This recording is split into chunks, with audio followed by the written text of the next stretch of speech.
Hey there!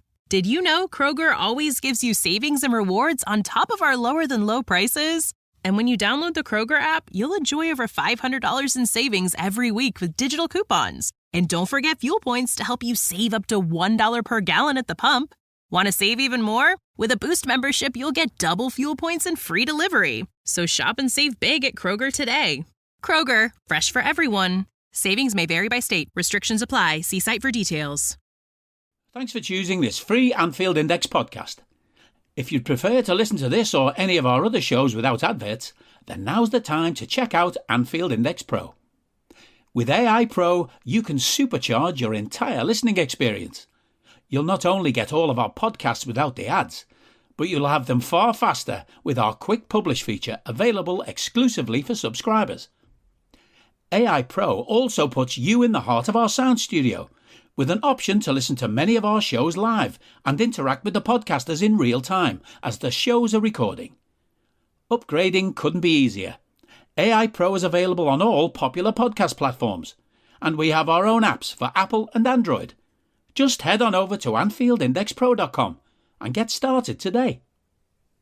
Good morning, good afternoon, good evening, wherever you are, whatever you're doing, and welcome to another episode of Media Matters for Anfield Index.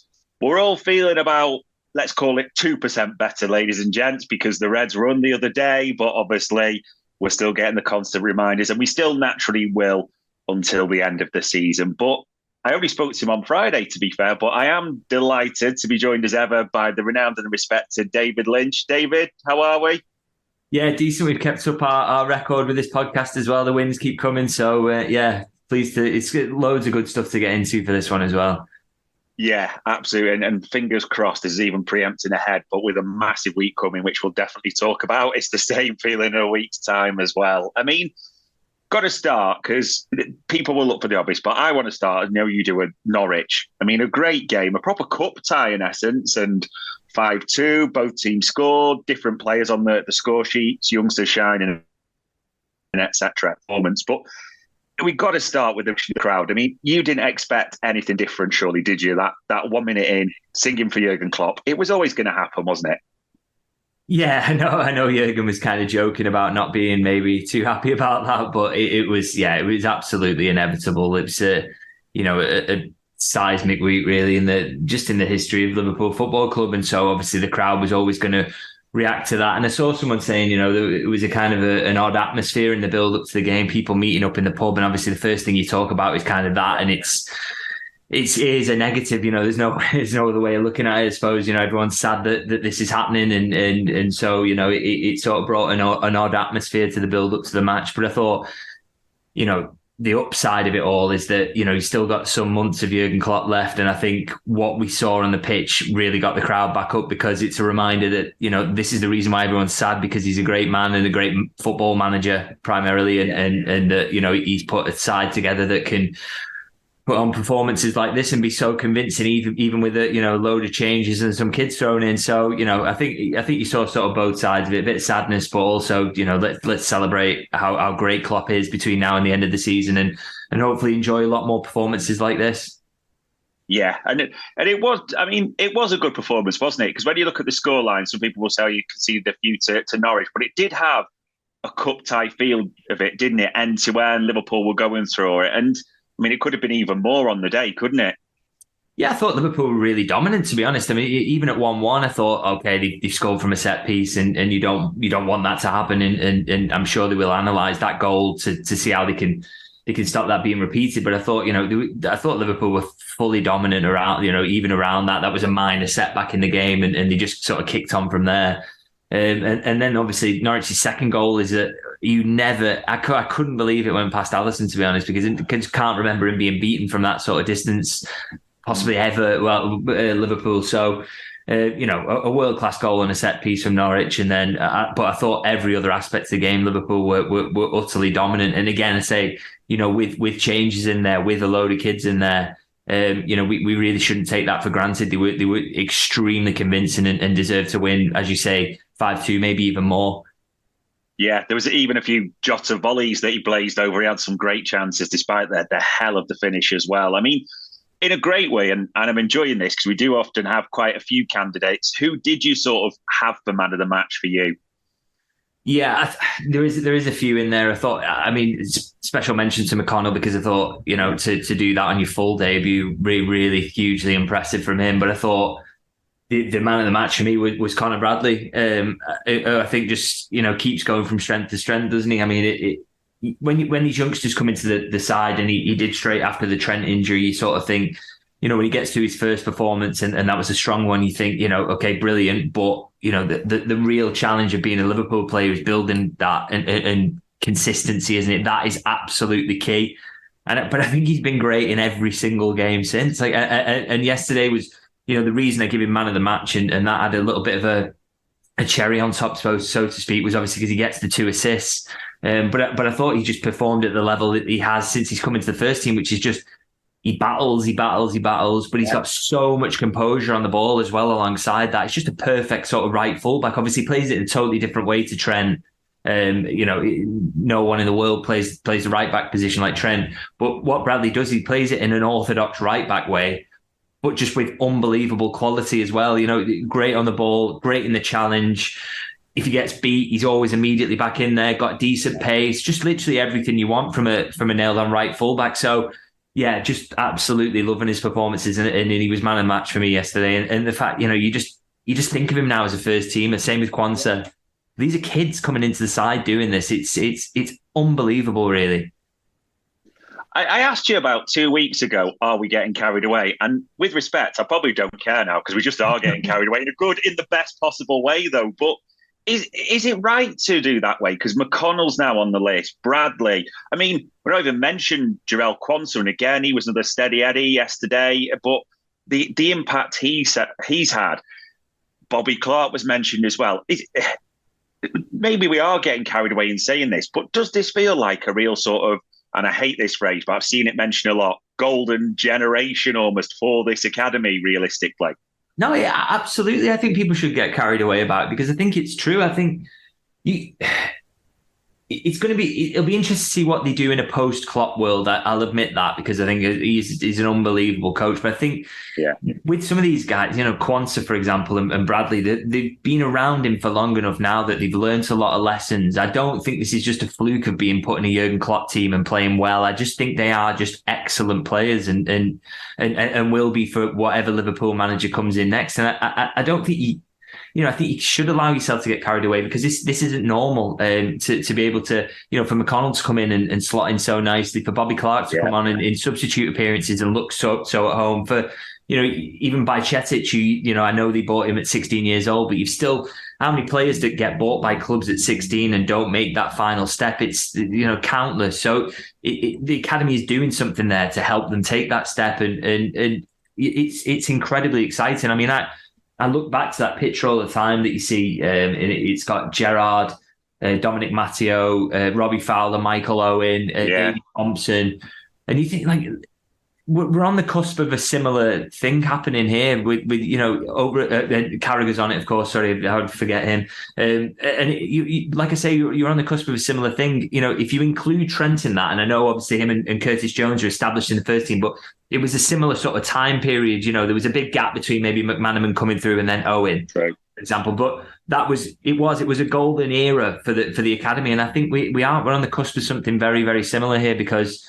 It's not just the ones who have come in and we've seen as well. There's a couple behind them that the manager mentioned yesterday, Dans and Kumas. I think I mentioned them on the last podcast, actually. That have really got a legitimate chance of making it at Liverpool. It's crazy, really, the quality that they've got in the academy and the work they've done. And I just hope Liverpool fully sort of capitalise on that and make sure they get as many of these into the first team squad as they can because. Everybody loves to see academy players doing well, but also, the money that saves you in terms of if you need to throw it into replacing Mo Salah, for example. I mean, it's just massive for the club. Yeah, even yesterday, McConnell. I mean, he loves to tackle McConnell. That was clear quite early on, wasn't he? So he was throwing himself around. But that cross for Curtis on his weaker foot, he looked almost 2-footed throughout that game. It is right to get excited. There's no two ways about it. I mean, all that sort of higher up the pitch, more established starts, but the two forwards, and after Bournemouth, they both got doubles, didn't they? Jota and Nunes, and it was good to see them keep it going. Do you think, and I don't want to diminish it when I say this, does it help them that both those goals required their almost instincts, their almost best, when they're just doing it off the cuff almost, rather than anything planned, so to speak? I wouldn't so much say that about Jota. I think he's very, very cool in the box. But I think, certainly with Núñez, I think, if you can get him into those positions where he's getting shots off after 1 or 2 touches, much better for him. And I think, sometimes you got to say, like, it's, we can criticize him for not being as composed as Jota, say, in the box. But I think, sometimes it's on the team as well. You want to be putting your strikers in for 1-touch finishes and 2-touch finishes. That he should be being supplied with those sort of chances. And we see, when he does get them, that he put that away very, very calmly. It was very nicely done. Great touch out in front of him, and then so that's great. And I think really good for his confidence, because we spoke, didn't we, before about the idea that he'd got 1 in 16 prior to the sort of double he gets. And I think, it is important to get on little runs if you can. That'll really even your season out and what the numbers eventually look like for him. So really, really good for Núñez to see him back amongst the goals. And I just think, I really hope he's hitting a little purple patch here of goal scoring form, because as I say, I just think that'd be so handy between now and the end of the season. And also, if there's a couple more games before we see Mo Salah again, then, Núñez, if you can get a couple of braces across these, I think everyone would be happy. Yeah, it's a massive week coming up as well, isn't it? Especially with what's to come, which we'll talk about. And it's almost a double-edged positive, this, for me, because the players that returned, brilliant. It was good to see the familiar faces, the more established. But is it also a positive that we've not missed them, and maybe they're not certain just to come straight back in for Chelsea as well? There is those elements to it. Yeah, I mean, it's great that you don't feel absolutely desperate to get them back. I mean, Szoboszlai's the one really who I think is kind of massively gone under the radar. No one's really talked about him being missed. And, he's been a very important and really quality player for Liverpool this season. And yet there's been a lot of talk, and he's actually missed a few games in the end. So it just massively boosts the squad. And I think I tell you what, on this subject, actually, I kind of felt for Bobby Clark a little bit, because I think he would have possibly got a start yesterday if things had kind of worked out slightly better for him, and he'd have got on the pitch in the end again if Liverpool didn't need to give those minutes out. So I felt for him a little bit in that regard. But, the overall picture is that it's hugely positive, because, you already saw yesterday what it does to the bench. It makes a massive difference to that. And Liverpool have won so many games to the bench, but that's been more and more difficult in recent weeks because their options have been being thin. So, I think that taken into this week, as you say, because it's a massive week, will be huge to have those options off the bench. These could be tight games where you need to make those changes. But the good thing is, and you hinted at this, is that you're not desperate to get anyone back in. And I would go as far as to suggest that, I'd be kind of surprised if Joe Gomez doesn't line up at left back against Chelsea, to be honest. Robertson, in usual circumstances, you give him that little run out there and think, okay, he's fit, he's ready, let's throw him in. But I just think Gomez has been playing so well that, why change it desperately at the moment? Maybe there's a discussion to be had around the Arsenal game, but I think for Chelsea, with it coming so soon, I'd be more than happy to see Joe Gomez there. And it's true for pretty much most of the players who are coming back from injury now. You're not absolutely desperate to get Szoboszlai back in, because you think, okay, well, Gravenberch and Jones between them can do a job. You've got McAllister there as well. So it's a great position to be in, really. And the manager's got a really nice selection headache ahead of these couple of games now. Yeah, absolutely. And you're right. We're probably going to need them all, especially with I keep saying it, folks, but it is a massive week. There's no two ways about it. And speaking of what's been a massive week, I know we obviously talked on Friday about the big announcement. You know this because it's the transfer window time. So people were desperate for updates about that. And now they'll naturally be like, is there any updates? As in, like, Liverpool's position, what FSG are doing, director of football. But I think we talked about it on Friday. It's amazing how under wraps this has been kept, hasn't it? No one had any idea. Are you almost expecting that to be the same for their double search, so to speak? Yeah, I think they'll find it harder to keep it quiet around a manager, because they're probably going to be going for someone who's already at a club, and the noise will sort of come out from there. Whereas with the sporting director, the noise around executives in general is less loud, and people find it less interesting. So it's, that one is probably easier for them to keep under wraps. But in terms of, the talk is out of Liverpool in terms of potential updates, is that, I think there is an expectation that the sporting director is going to be the first thing that gets sorted before the manager. So that search is got to come to an end kind of soon. It will come out of the blue that we hear something, or you keep asking different contacts and not getting any sort of encouragement or anything at the moment. But it will happen very suddenly. And the only thing that we know that has developed since the news came out is that I expect at the moment a sporting director, and then they get into the task of getting a manager. But like I say, it has to happen soon, because you're already at the point where you're planning for next season now. So the sooner you can get someone in, the better. But the good news is that work doesn't stop behind the scenes. All the numbers work and the statistical profiling they do the sporting director will work with, that is all ongoing. So it's not like the gears have ground to a halt or anything like that.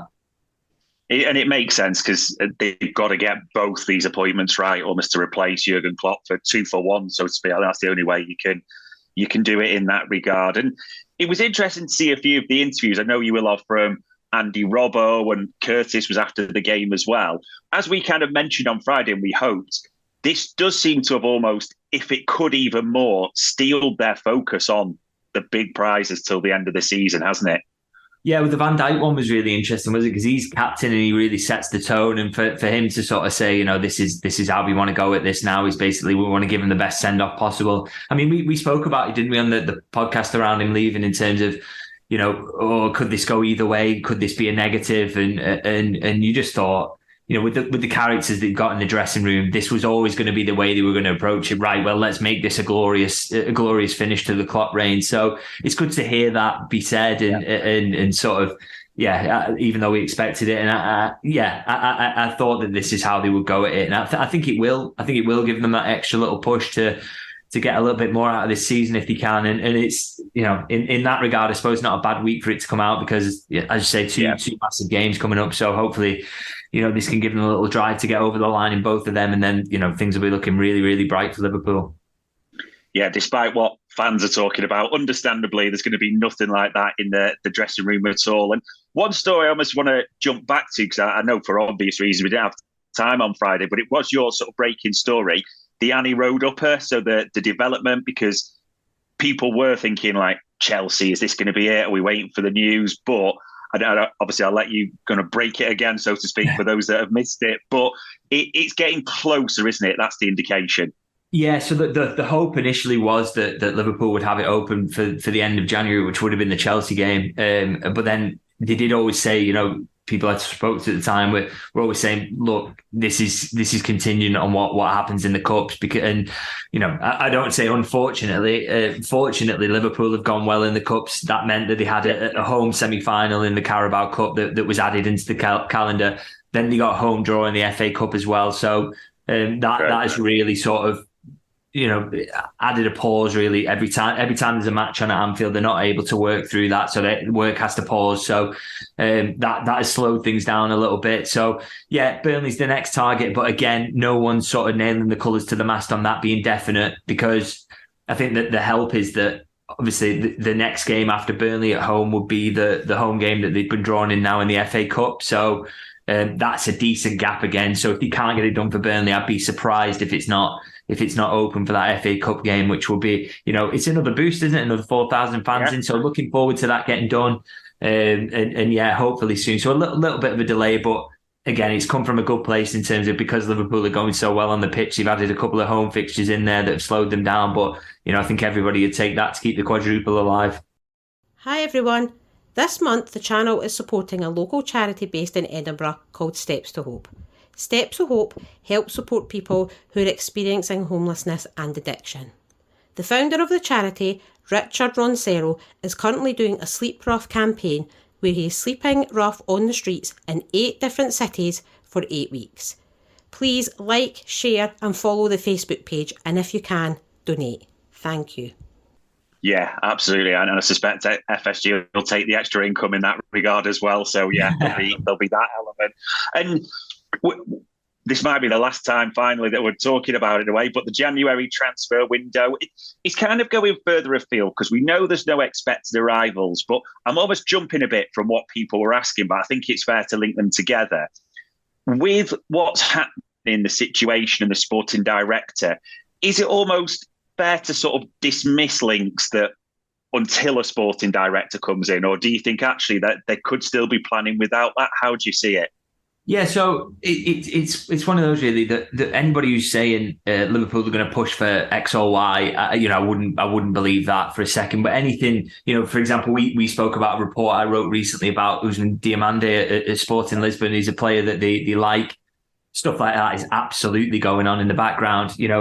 As I say, sort of statistical profiling, looking at these players' characters, just seeing how they play on, scouting them on a weekly basis and keeping a close eye on them. That stuff is absolutely going on. So we can't be in a position to completely dismiss that, because I think there's a lot of young players out there who Liverpool will be, or in the right age bracket that Liverpool will be keeping close tabs on. So I wouldn't dismiss all that at all. But it's in terms of pulling the trigger on anyone or anyone saying contacts being made, I would be very wary of taking that on board at the moment. It's that sort of stuff will have to start to happen soon in terms of if there's anyone they want to sign in the summer.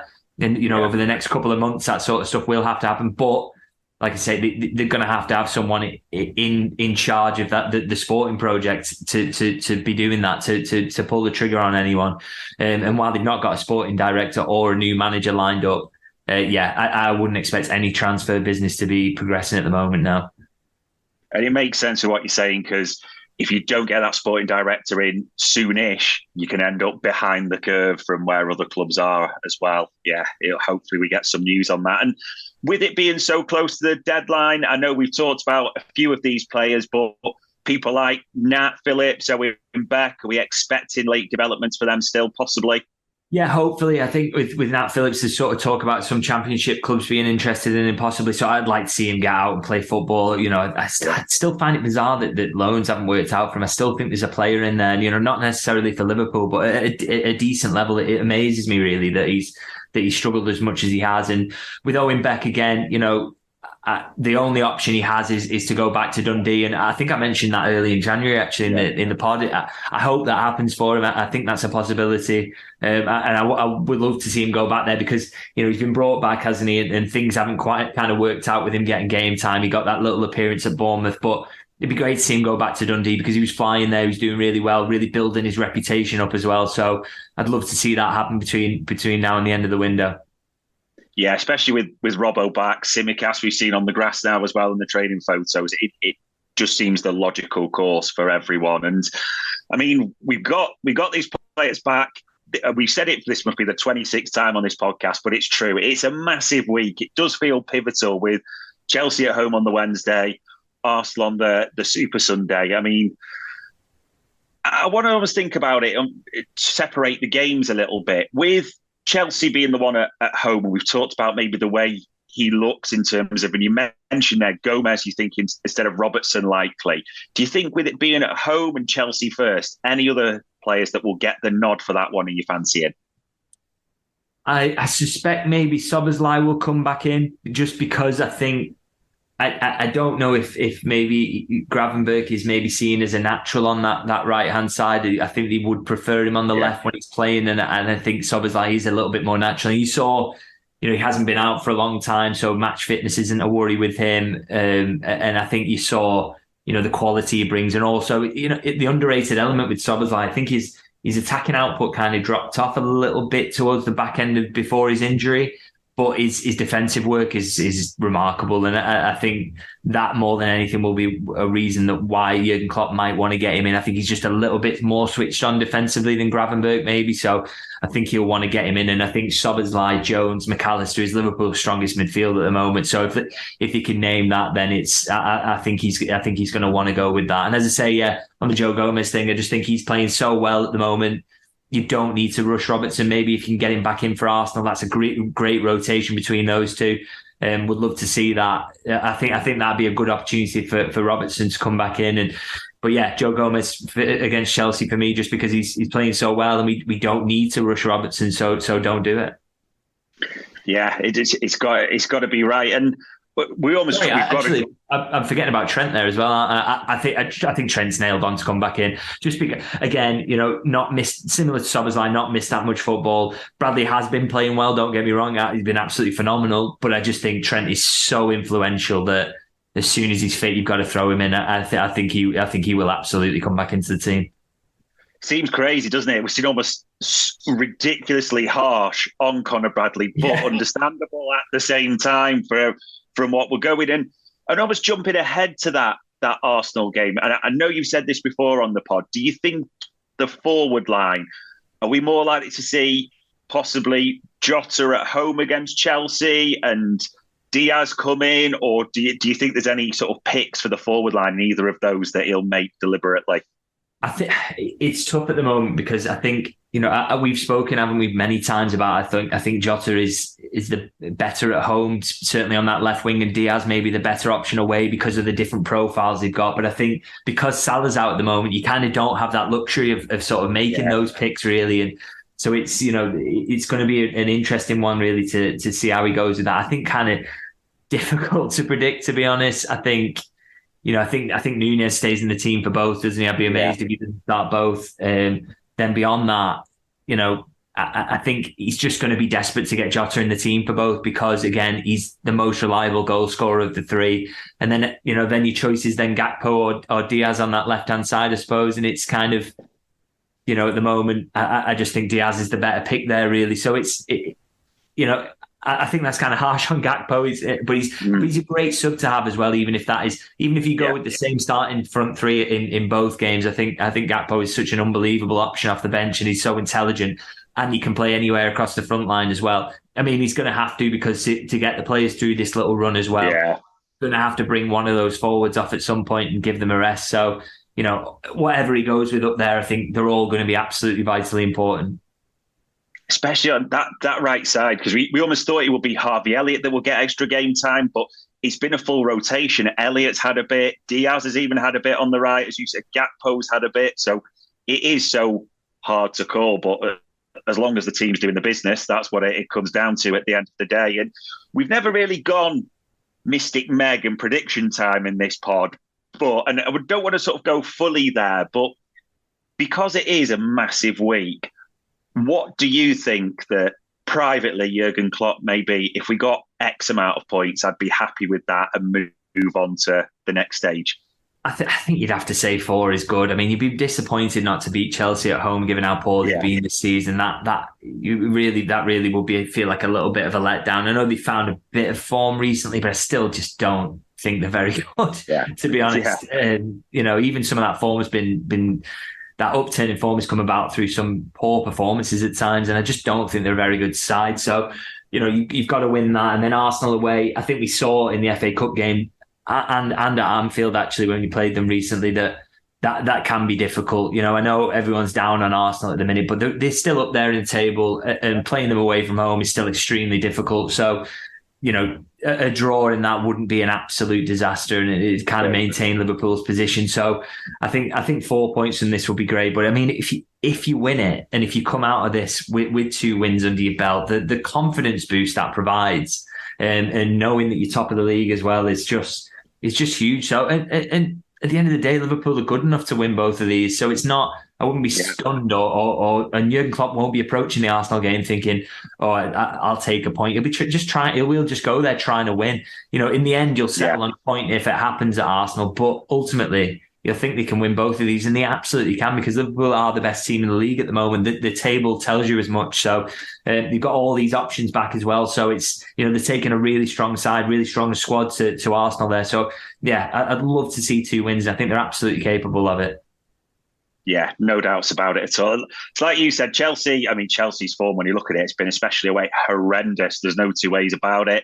It feels like, you're hoping, and maybe this is jumping, but with them being in the Carabao, maybe the focus goes to that a little bit, and we just think, do we want to put a marker down on these? Whereas Arsenal, whatever anyone says, they beat City there, they beat United there. The Emirates is still a tough place to go in the league, so 3 points would be absolutely massive. Again, that word, but massive, it really would. So yeah, let's hope a week's time we are talking in this way, and we'll try not to go too crazy from there. And final part, I know we've got the questions from the viewers. Quite a few commented on this, actually, on the back of the Friday night one, that we talked about the reaction, the human side and things. You didn't say personally who you think it would be or leaning towards. Are we sticking on the fence? Is it just too soon to really say at all, or? Yeah, it's too early to say in terms of who I think it would be from the perspective of, this is what I'm being told. It's likely to be X or Y. It's way too early for that. We're not at that point where that decision is being made. As I said, I think that sporting director appointment's going to come first. So, I think that person will have maybe a say in who it is and look at the data and all that sort of stuff. So yeah, too early to have any insight into it. And from a personal preference sort of point of view, I don't profess to know so much about football that I know who'd be the best fit or anything like that. I know a lot of people. I love football. Don't get me wrong, and I watch a lot of football, but I don't. I'm no expert in terms of players that Liverpool. My area of expertise is Liverpool, and I cover and watch every game and quite closely. I like to think I've got insights there, but in terms of other sides and knowing who's a good fit in terms of what a manager it's. I just don't have that knowledge base. I'm happy to admit it. I know other people would maybe try and say that they do, but I just, do you know what I mean? My thinking on this is kind of, I very much back Liverpool to make the right appointment because I think they're kind of good at this stuff. We've seen it, they're good at transfers for the same reason. So I think they'll get the right person. But I think if I was to have any personal preference, it would obviously just to say Xabi Alonso on the basis that what a story that would be to get a club legend back in the dugout. And also, he seems like a really charismatic guy as well and a good character to bring to your club and a really good figurehead, which I think Liverpool absolutely value after having someone like Jurgen Klopp. So that'd be my personal preference. But in terms of what they bring as a manager, I think, the granular detail you'd have to go into watching sides to maybe know that really confidently. I just don't think I've got that, to be honest. Yeah, I'm personally stunned how many people can apparently watch Leverkusen, Sporting and Amorim inside out and have this level. Yeah, I wouldn't even profess to remotely. Well, my wife would kill me if I was watching that much football, basically. Yeah, so. Exactly. Yeah, maybe it's a single man's game. Who knows, type of thing. But yeah, there is a lot professed to have that. But it'll be interesting to see. And another one that people sort of link back to what you said on Friday, because we talked about Linders, Matos, Kravert, everyone will be leaving there, and the Victor Matos role. Has there been any indication like, no, the club definitely want to keep that in place? Or do you think it could just be lost in the whole transition? I think they'll push to replace that. I think it was kind of an FSG appointment anyway, and I think they'll want to do that again. They'll repeat because they just see the success of it. I mean, look at the team yesterday and where the goals come from and who's setting them up and what's on the bench and the quality that Liverpool have plucked out of the academy recently. They'd be absolutely mad not to repeat that. So, I still think it's a real shame that Vitor Matos is going and a huge loss to the club, but what absolutely should be non-negotiable is to replace his role because you need someone in there doing that because that's been a massive part of what Liverpool have done recently. Yeah, and people will talk about this, and exactly as you said there, surely FSG look at that and go from a business perspective, if you can bring all these kids through and the ability and what they're showing at the moment, saves a fortune, doesn't, for other players in the transfer market, which we may need to replace. Yeah. And the last question I'll give you, a bit of a media one, because I know I haven't pitched one of these at you for a while, but I thought it was a good one. With the cup final, the Carabao on the Sunday, the 25th, not far away, what does that final day look like as a journo? Because is it a couple of days into it in London, that type of thing? There was quite a few questions around that. I think it was good to ask. Yeah, but generally, because the kickoff times are sort of later on, you generally go down in the morning, stay over that night, just so you don't have to try. Well, you'd never get back with the trains in this country on the day of the cup final. So there's that. So that's sort of how you go at it. And then, to be honest, in terms of what it's working is like around cup finals, not much different really to a sort of normal match day in terms of. Obviously, the importance of it is different. Yeah. There's a different feel with the players when they win one. But I think, the working day is very sort of similar, really. Not a lot changes there. And you've still got to be sharp with getting your copy in at full time. You're still doing bits and bobs. You still go to the mix zone, the press conferences. It's not massively different, really, and you've got to kind of remind yourself of that sometimes. I mean, it's always worth. I remember in the build up to the Champions League final in 2019, having a couple of lines up my sleeve in terms of what writing would look like, what it would look like if they didn't.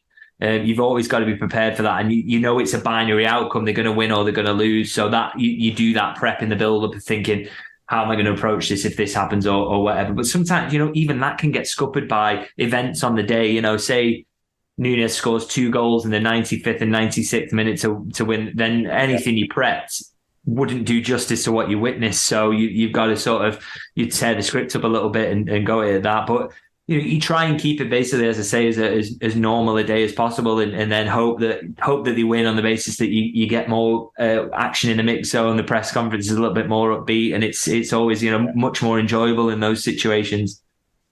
So it is a professional still. There's no getting caught up with the Dua Lipa tunes or anything like that, or bouncing around Wembley. It is a work day still. No, absolutely. Yeah, that's it. And you have got to kind of keep it professional. But then, like I say, you generally won't be going back up north that night. So you may meet up with the rest of the journalists and have a beer at night, and then you can fully celebrate and stuff. So yeah, you get that bit of it as well. Fair enough. Yeah, which let's hope on the 25th into the 26th possibly as well, if it goes on for a while, that is achieved. So yeah, ladies and gents, we promised you we'd get him twice in a week or so. And next time we get him back, hopefully we have kept this record. And I will say it for the 67th million times, but hopefully ahead of a massive week, we're talking about massive successes next Monday. So all it leaves me to say is, David, thanks for your time and your insight as ever. Much appreciated. Thank you very much. Stuff. And ladies and gents, that was another Media Matters for Anfield Index. We hope you enjoyed listening to this Anfield Index show. Please be sure to subscribe to our channel so future podcasts find their way to your device automatically. There's nothing quite like fan engagement, and we'd love to know what you think of anything discussed on this show. The best way to get in touch is over on our free Discord community, where both podcasters and listeners debate the hottest LFC topics 24/7. Sign up free now at anfieldindex.com/Discord. You won't regret it. You can also follow us on Twitter at Anfield Index and find us on Facebook by searching for Anfield Index. Oh, and before you go, we'd love it if you could leave us a 5-star review on your favourite podcast app. It only takes a couple of seconds, and it means the world to the people who create these free shows. Sports Social Podcast Network.